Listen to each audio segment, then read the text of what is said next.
He wasn't scared of anything anymore. Things were chasing him through the tangled ruinscape of an abandoned manufactorum.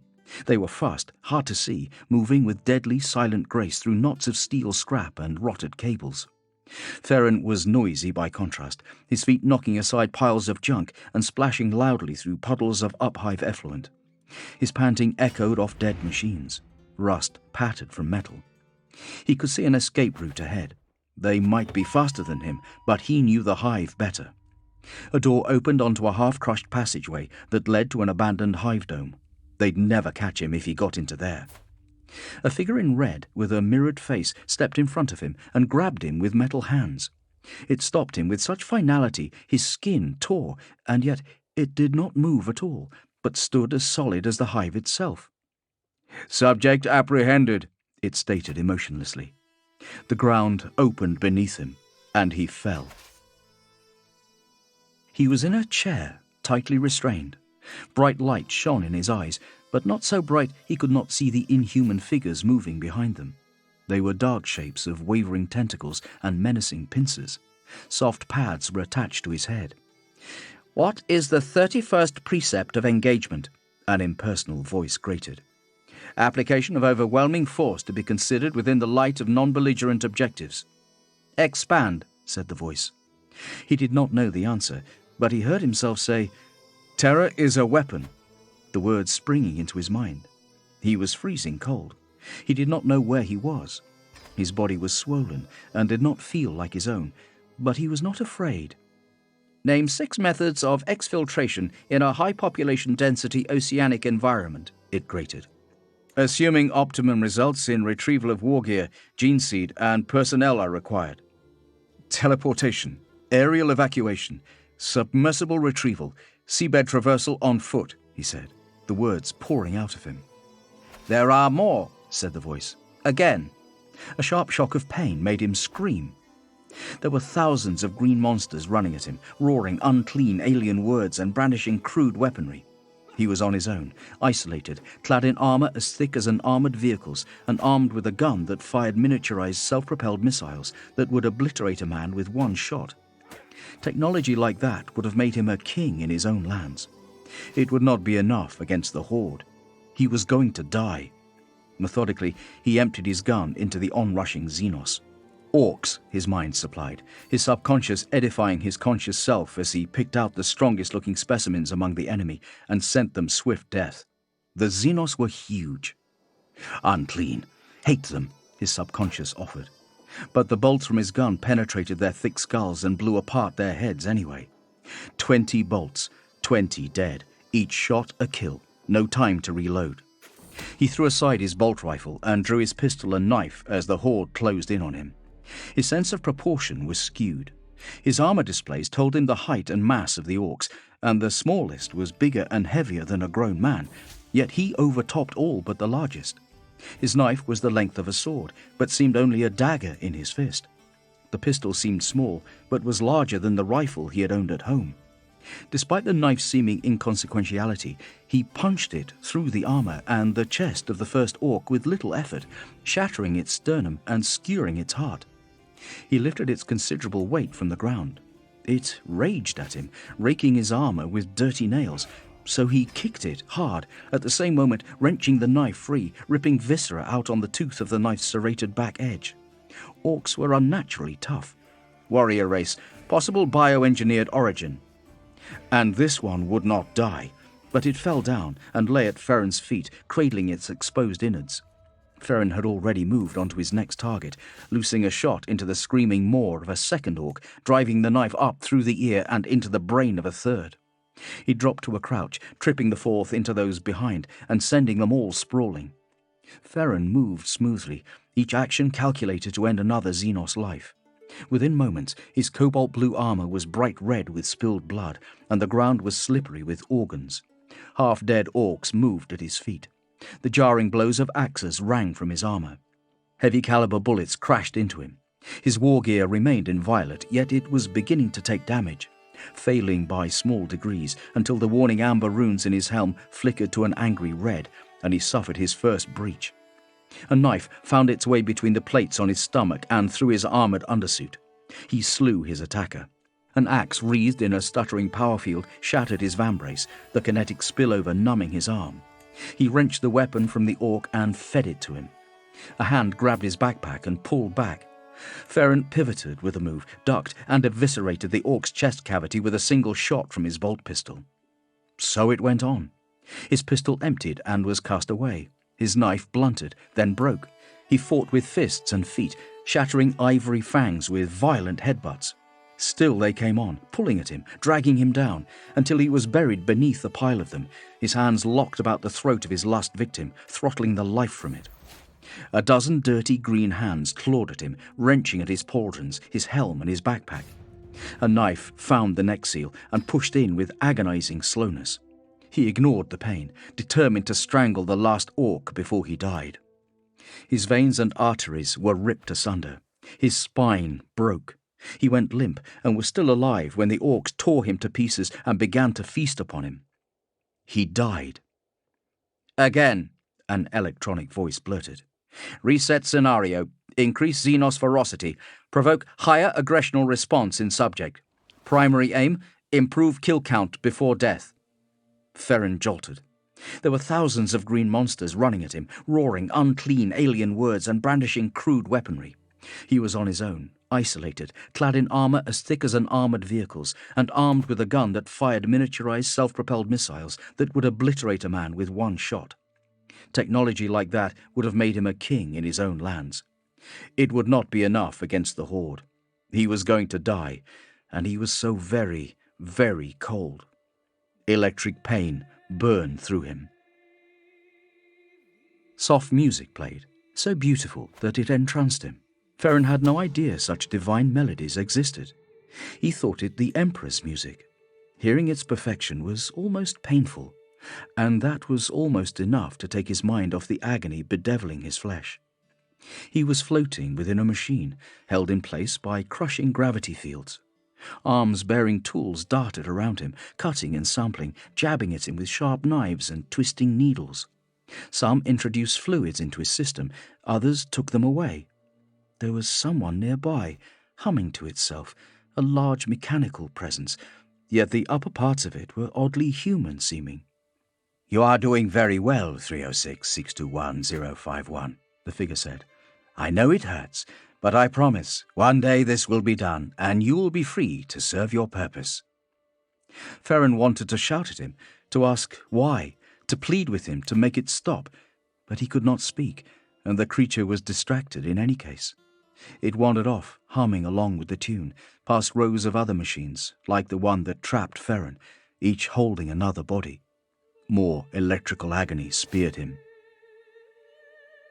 His lungs were full of liquid, yet he was not drowning. An unfamiliar pressure in his chest pushed at his lungs, and through this he breathed. The liquid was thick, making it hard to see, but he gathered that he was in a tube, and beyond the tube was a room. He saw the smeared outlines of two people working around him, and a third, much larger figure as a dim shape behind them. They were speaking, their words muffled by glass and liquid. He caught only a little of what they said, and paid no attention to it. "Out," he thought. "I must get out." Another electric spear raced through his body, briefly outlining the network of his nerves for his conscious mind to measure. "Out!" he screamed. The word emerged as turbulence in the liquid. He drew his fist back and drove it forward into the tube's side. The liquid dragged at his hand, slowing it, and yet his strength was so great it hit with a loud thump. His actions provoked greater activity from the two smaller figures. The larger stepped forward. "Out!" he shouted again, and this time, when his fist connected with the glass, a network of cracks spidered out from the impact, the sounds of the fissuring of the glass, a series of sharp, clear snaps. A light flashed outside, red and urgent. His third blow punched through the glass. The liquid suddenly gurgled from the base, and he thumped down onto the open louvers of a drain. The tube opened and half swung outwards. The two figures stepped back, and he threw himself onto the ground, his legs tangling with each other, tripping him and bringing him down. He attempted to rise, but he was slick with the residue of the liquid, tangled in cables plugged into metal embedded in his bones, and the strength that had powered his fist through the glass had deserted him. "Be at ease, Lord Space Marine," said one of the figures. Ferren blinked liquid from his eyes so he could see, taking in every detail of the man's appearance. Information he did not know he knew poured into him. Male, Adeptus Mechanicus Minor Adept, Biologian Specialization. He turned to the second figure. She was the same in dress, manner, and levels of augmentation, but female. "You have awoken from a long sleep," she said. "Your trials are over now. You are born anew." "Can you stand?" said the third figure. He had a much deeper voice. Insignia displayed on his armor made Ferren want to obey him. The other two made way for him, and he came forward, his hand outstretched. Ferren looked at the armor-clad fingers. They were clumsy-looking and brutal. Ceramite. The voice in his head was fading into his own now, so he could not tell it apart from his own thoughts. High thermal tolerance, ceramo-metallic hyperalloy, undersuit, plastic, plasteel weave. Power armor, he thought. Space Marine. White consuls, he thought. Ancient primogenitor chapter of the Ultramarines. Captain. The captain was stern-looking, with what might have been handsome features made broad and somewhat ugly by his transhumanism. Ferren took his hand. For the first time since he could remember, he was not cold. "I can stand," he said, and his voice was alien to his ears. Even through Messinius's armor, the grip of Ferren felt strong. Messinius pulled him up to his feet. It was the first time he had been so close to one of Call's creations, and only then he realized just how much taller they were. Ferren's skin was bleached and puffy with the fluids he had slept in, but it looked like it would be a rich brown when his circulation returned to normal. Call had chosen only the finest specimens of humanity, and had therefore taken his subjects from across the Imperium. Messinius wondered at the efforts undertaken to assemble this host of prodigies, the organization, the secrecy, the lies. "Welcome, my brother," he said. "Brother," said Ferren, as if the word was new to him. Only superficial differences existed between them. Within the population deemed human basic by the Adeptus Terra, morphology varied widely, but gene seed assimilation erased all that, remaking a man from the core until only little of what they had been remained. Scattered memories, the cast of their skin, minor differences in height and build, these were an artisan's chasing on the hilts of weapons made in the same manufactorum, nothing more than that. Space Marines looked human, but they no longer truly were. Their character owed much to their gene seed and the chapter cult, and little to the environments that shaped their birth bodies or the cultures that formed their youthful minds, and the bonds of affection that elevated people above the beasts. The Emperor made the Space Marines. They were his. In them was a little of his reflected glory. How much of the Primaris Marines came from Call, thought Messinius. Ferren stared at his hands. "Where am I?" An inhuman placidity had come over him. A normal man would have been screaming in fear, or at least demanding answers. A normal neophyte would not exhibit such calm. The cold of suspended animation had been driven from his body, but not from his soul. "I am Captain Messinius of the White Consuls." "You are a Space Marine," Ferren stated. "An angel of death." "I am. As are you." "They are myths," said Ferren. His fingers probed slabs of hard muscle slippery with the fluid. He prodded experimentally at the input ports set into his skin. The female adept gently moved his hand so she could unplug the leads. She and her companion worked around him while Messinius spoke. "We are not," said Messinius. "You live, I live. We are real, and we are the soldiers of He of Terror." "The Emperor?" asked Ferren. "Yes, the Emperor. Do you know who you are?" Ferren's eyes seemed unfocused, like he wasn't fully conscious. "I was Ferren," he said softly, "from Hive Dana 50, which I thought was the whole world, but was not. I was a boy who dreamed he was taken from a place of steel, up through a sky I thought was a story for children. There I was made into a breed of warrior I thought was a myth. I have been dreaming ever since." He held his hands up again in wonderment. "Now I wake, and see I am again beneath the roof of metal, but it is not the Dana 50, and I find that it was the boy who was the dream, and that all the nightmares were true." He frowned slightly. His puffy skin made the expression seem rubbery, a facsimile of emotion. I do not know who I am any more. Who do you wish to be? Farron looked down at himself again. My mind is full of war, its waging and its winning. I wish to be what I have been made to be. I wish to serve the Emperor of mankind. Loyally and truthfully?